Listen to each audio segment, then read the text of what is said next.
So I heard you got close with some wildlife this week.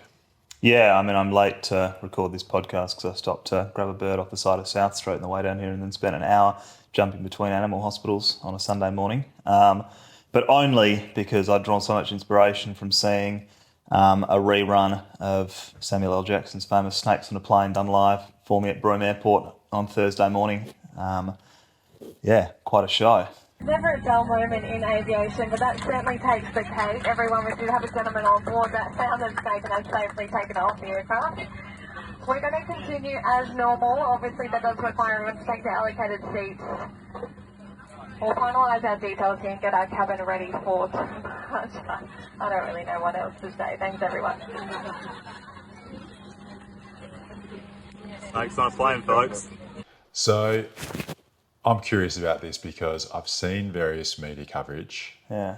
but I haven't seen a photo or a video of a snake. I mean, I'm not sure that anyone has. It's been well reported that there was a Stimson python on board VA 1482 from Broome Airport back to Perth on Thursday morning. I was there too.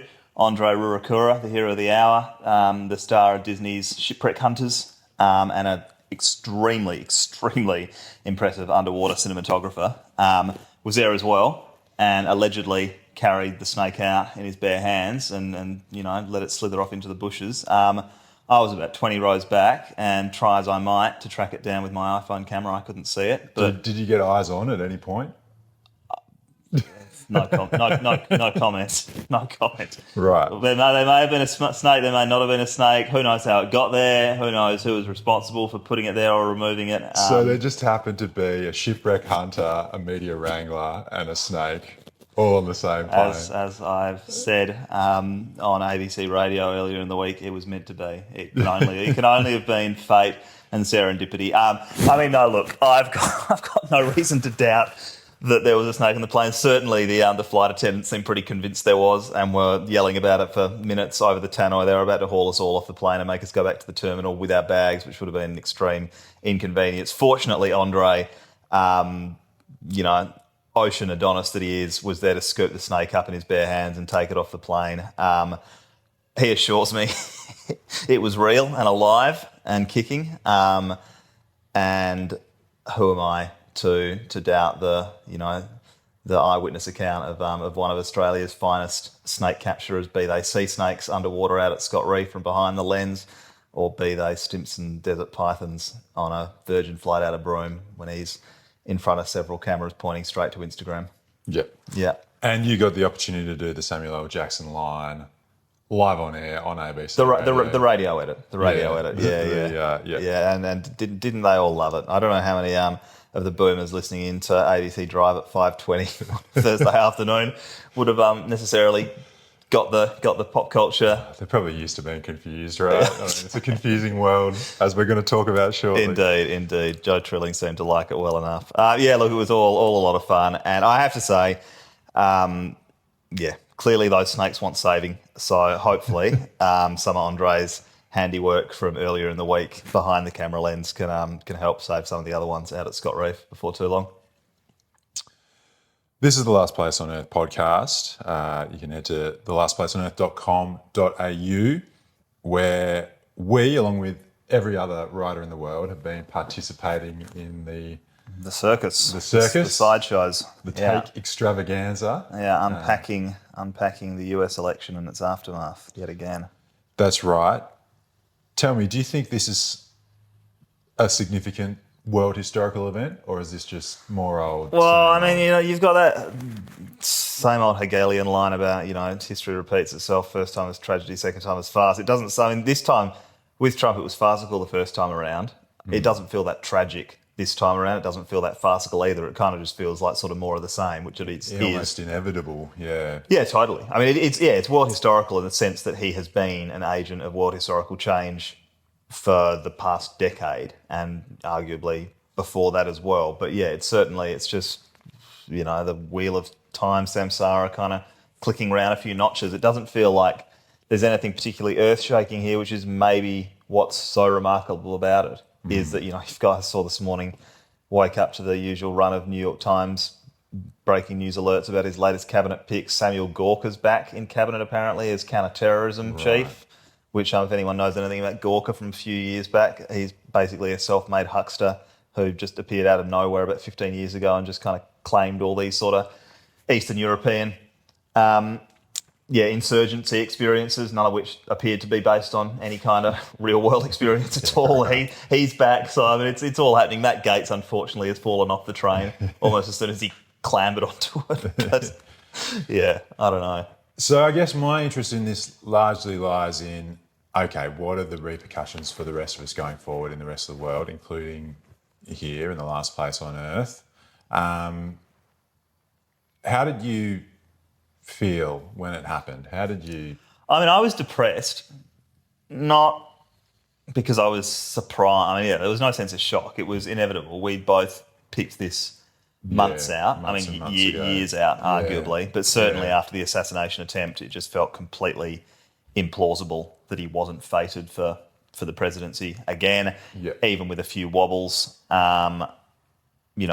Once Kamala took the reins, it still felt like there was nothing substantive enough to really shift what was kind of a pretty clear sea change in, American sort of socioeconomic lived experience. So when it kind of came to it, I mean, I was more pissed off that we weren't there to see it, I suppose, at the time. But at the same time, we'd both been expecting possibly a slightly closer contest when it came to it. Yeah. But then it opened back out again. It was pretty clear cut from really early on. Yeah. I think the needle on the New York Times never dipped much below 75% and only kind of kept spinning one way. Yeah. I wrote a couple of weeks back briefly that I'd felt a sense of sort of apathy, almost nausea at the outcome. That certainly dissipated. I can't say that I feel particularly enlivened as of yet, although I do think it opens up all sorts of kind of ontological, epistemological and political possibilities. Obviously, yet again, he's just kind of like, smashed the Overton window to pieces. Yeah. What about yourself? You seemed a bit more excited by some of the possibilities for social change. Yeah, I mean, it's obviously, I think like a lot of the scary things that people say can happen look like they're probably going to happen. So on that sense, it's like frightening. But on the other hand, I think that I did feel a little bit enlivened because I had this sense that first time round could have been an aberration, could have just been something strange going on. Yeah. But this now does really mark kind of like the beginning of the 21st century. Like we are now living in a new world where really a lot of the established knowledge and institutions and what have lost their power, and that opens up various fields of opportunity, I think. Yeah, I mean, welcome back to the future, kind of. It's like after a brief kind of, second sleep or whatever under Sleepy Joe, like it's kind of, strap in, eyes wide open, sort of, full steam ahead into some kind of, And there's no denying it now, and everyone has to respond to it now. Yeah. And I guess that's going to be the big test. For sure. And I mean, it's the same motley crew of like sideshow hucksters and jokers and just, kind of like steampunk grifters as last time. Elon Musk obviously being kind of foremost amongst them. I mean, the Matt Gaetz thing was just hilarious, I thought. I mean, it's just pure comedy that Matt Gaetz, under God knows how many sex trafficking and misconduct and, drug trafficking investigations by US Congress, is immediately appointed as Attorney General and then immediately resigns before any of the reports can be made public, and then pulls out 2 days later from the AG race. At the same time, Trump's just appointed his personal lawyer, like his own attorney, who's just navigated him skillfully through the shoals of multiple different lawsuits as deputy AG. I mean, it's all in the context of an explicit and avowed war on the Justice Department to kind of completely remove any shred of independence or efficacy the kind of the rule of law has in the US. It's exciting times, for sure. And I guess something that both of us have been quite interested in is the ongoing discussion around the media and the media's role in this and the kind of changing media ecosystem. Hence the cameras out, having a go at the We're streaming. The Australian Liberal Joe Rogans. Yeah. Twitch or Kick or whatever the latest one is. Here we are. Well, we're not quite good for 16 hours a day yet, but we were saying, you never know, we might get there. But I guess that was another really kind of interesting, exciting thing to me is like for so long now, decades, we've been hearing about the death of traditional media and it finally feels like that here it is. power has shifted away. Yeah. But I think we need to reckon with that. And I think a lot of people, like, you know, in campaign spaces like we are in, need to reckon with that. And a lot of people in Australia need to reckon in that too, because we're not there yet, even though we're embedded in this kind of global ecosystem. Yeah, and I think that's part of the personal disappointment or apathy I felt sort of on and after the US election was around what that means for the way that I have tended to campaign and what it means for that kind of that classic sort of like, you know, blunt tool, sledgehammer, media-based approach to political pressure and campaigning and, you know, at least in a kind of within a sort of a neoliberal capitalist framework of trying to extract political concessions and you know, deliver change. I mean, it's not entirely gone away. Even this fucking thing with the snake on the plane this week, like that was all driven because I fucking happened to send a text with a 20-second video with a VO to not post it to Instagram, not straight to TikTok, so I couldn't upload the fucking thing before we left, but because I sent it to WA Today, like this little kind of digital holdout of the old media, and from there it does kind of, you know, it swings in. And I mean, it's not clear to me how much that meme travelled into the new economy, the new media, whether there were kind of people on TikTok posting about it or whether it was just Channel 7, Channel 9. I didn't see anything, and Yeah. I reckon you probably needed this eyes on the snake for that to be the story. Yeah. You know, it's just such a more immediate Yeah. medium that just to have like kind of a clever headline about the Samuel L. Jackson movie doesn't play on TikTok, but a video of a snake, you know, curled up on a seat or whatever really does. Yeah, and maybe that's part of what's pissing me off is like the snake itself is probably 10 centimetres long. Yeah. Andre said, like, I think if we'd had a shot of the snake, the story would have fallen away pretty quick. Like, there wasn't much to it, you know? Yeah. It's not as though he was kind of, you know, grappling with it on the floor or wrapped around 3 times around his neck. I think it wouldn't have been particularly clear what it was if we'd actually had eyes on. So it was just this kind of this dated millennial pop culture meme kind of compressed into a news headline that could then kind of percolate its way through the system as it does. Yeah. And, you know, generate cable news clicks and all that sort of shit. Because I guess they are trying to find their way into the kind of, you know, clickbait content economy that social media operates on. Yeah. And this seems like a kind of I don't know, it's almost a bridge of some sort between kind of like an old gate-kept world where those kind of memes were kind of basically pumped out by Hollywood hype machines and PR companies to the new one, which is far more organic. Yeah. But whether it transfers, I'm not sure. I have had it with these monkey-fighting snakes on this Monday to Friday plane. But long story short, I'm still grappling with it. I still know my way around the old economy. I'm not sure I've got any idea what the new one looks like. And I think as well, our politicians here have no idea what the new one looks like. And that's hence the sense of enlivenment, hence the excitement. Like, albeit it's not as though it's like a particularly well-kept secret. It was just, you know, the biggest news event in the history of the world. The fact that this shift has happened, but they're fucking idiots and they're slow and they're not going to catch up until it's like, you know, until they are swept up by until it. Comes and bites them. And I guess that's for me where the excitement is like, okay, there's all these opportunities here to create some kind of shocks to the system that they are not going to necessarily see coming. Totally. That's all true. Yeah, no, it is. It's Brave New World in many respects, both positive and negative and neutral. But, I mean, I think also you've kind of had some other thoughts about beyond just the media ecosystem, kind of where it lends itself to campaign technique and strategy and kind of whether there's lessons to be learned. And you kind of tried to pull out a few big ones last week. Yeah, I tried to pull out a few things. I think one of them is kind of to do with this, you know, the post-truth world and the fact that authenticity is part of what people are looking for, and that can be performed authenticity. But I think that, you know, in the case of the US election, like that's part of what was appealing about Donald Trump, but about his whole kind of bizarre entourage, like the thing of the Dems calling them weird never really landed. It's because they were weird, sure, but they were human. They were more human than the kind of like market research, focus grouped, kind of status quo, thing that we saw. Kamala was a particularly strong example of that. Is like she just seemed like a fraud. Like she just seemed like she was not a human being.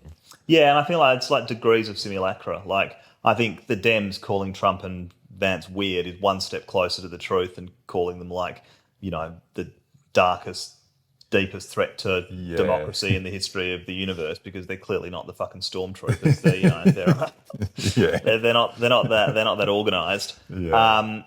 But yeah, it still didn't. It was still, there's this degree of dissonance from what people are actually experiencing. Like everything's fucking weird. Yeah. Like everything in this day and age, everything is weird. And weird plays. Weird does well. It's people's experience. It's their lived experience. It's what another day in the USA. Like it's a fucking weird place. That's what people love about it. And every day is getting weirder, and it's going to keep going like that for the rest of our lives. Yeah, no shit. No shit. Whichever way it goes, whether it's the fucking Musk to Mars version or I don't know, some Ann Prim version that a model doesn't exist for yet.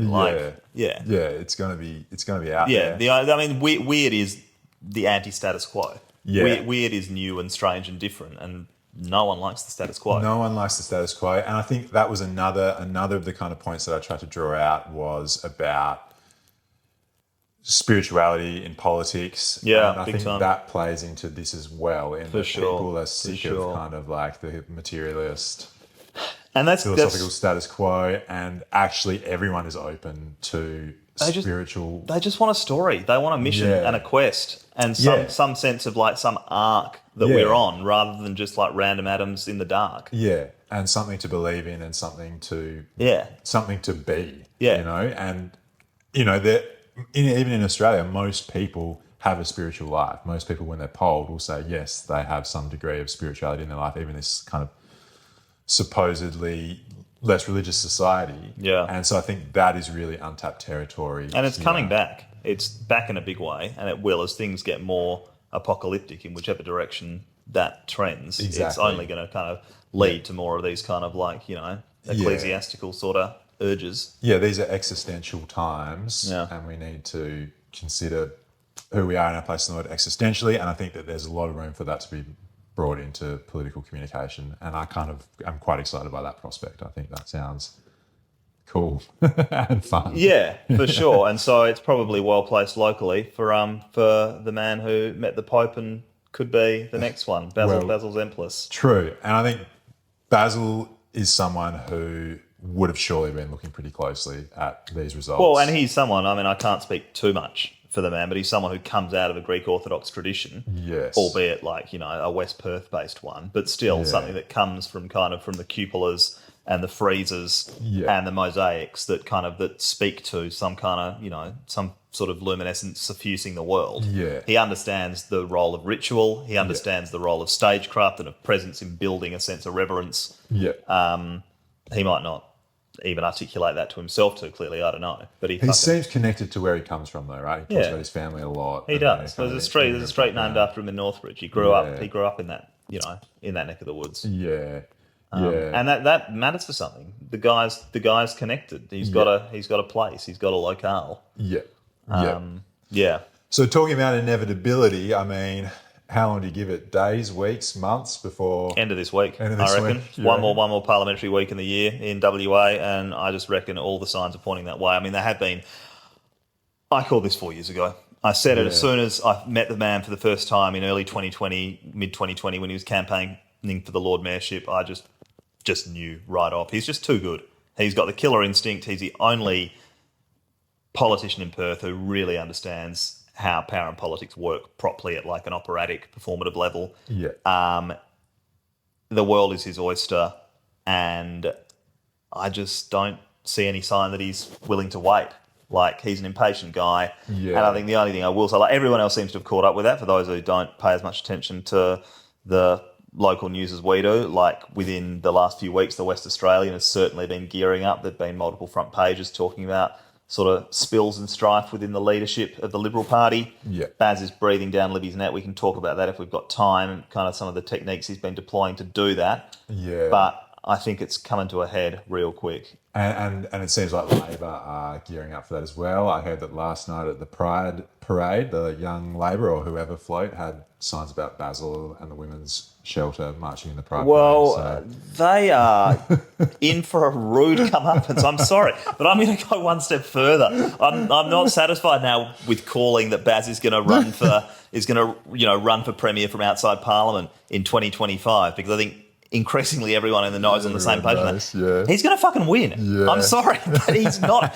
He's not coming for 15 or 20 seats. He's coming for the furniture, and I don't know if he's going to do it, but he's going to get really fucking close. And they are so stupid. They are just insanely bad at politics if they don't think that pumping Baz up is doing anything other than like winning a very well. Clearly, he obviously has been loving every minute of it. Yeah. They can't stop talking about him. He said it himself. He says it on the front page of the paper and then turns around on page 13 and doubles down for his little opinion columns. But honestly, if Labor think that they're beating Libby Medham by building Baz up, they are. Yeah, they've got a hell of an election campaign ahead of them if Baz does take over because they've really blown him up to quite kind of like Dionysian proportions. For sure. So what are the things that Baz is doing well that you think what are the things that he's kind of instinctively can do and is already doing? Well, I think he's doing what Trump does well. He's playing politics as performance art. Yeah. He's got he's been on TV for 30 years. He's at home in front of the camera more than anyone possibly could. He's had the best possible apprenticeship. He's lived in the media eye for 30, 35 years. Yeah. He's used the Perth Lord Mayorship, which is, a pretty kind of hollow and unappealing institution, really, as just a kind of a platform and a sort of, as just another microphone to stand in front of. He owns all the organs of power. He fucking MCs telethon. He's Kerry Stokes' surrogate son.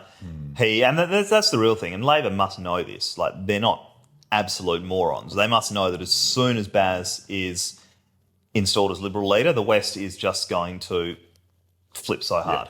Yeah. Flip side. It doesn't matter how many fucking oil and gas deals Roger Cook's willing to ink. Yeah, he can't appease them. It's impossible. It's family. You can't fight the golden boy. It's family now. Sorry, Rog. Like, it just doesn't rate. And anything you can do, Baz can do better. Whether it's like gas exports, whether it's, whatever else. Yeah. It doesn't matter. Yeah. It's personal. And I think what he does better than anyone is understand how to connect to people, how to get under people's skin, how to rankle. Yeah. The thing about Basil, and I have been observing him pretty closely for a while, we don't talk all that often, but like, he's someone who people think he's dumb.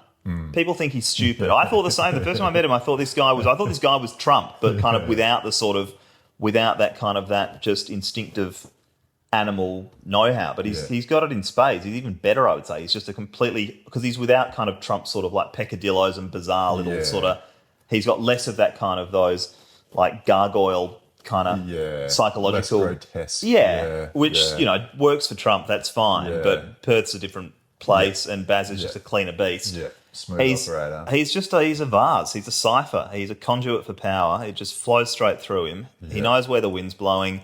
The way that he's worked Libby Medham over the past few weeks by kind of like playing this sort of like protector figure, standing up on 6PR radio and in the paper and talking about how Labor are monstering her and listing off all the horrible, demeaning, kind of undermining terms that Labor have been using against Libby, and then the radio host will come back and use them all again against Labor, and then Labor will start using them all again, and it just kind of builds this, like, he just understands how to keep feeding the whirlwind. Yeah. And it's been a real masterclass. Yeah. Well, history will progress here as it does everywhere.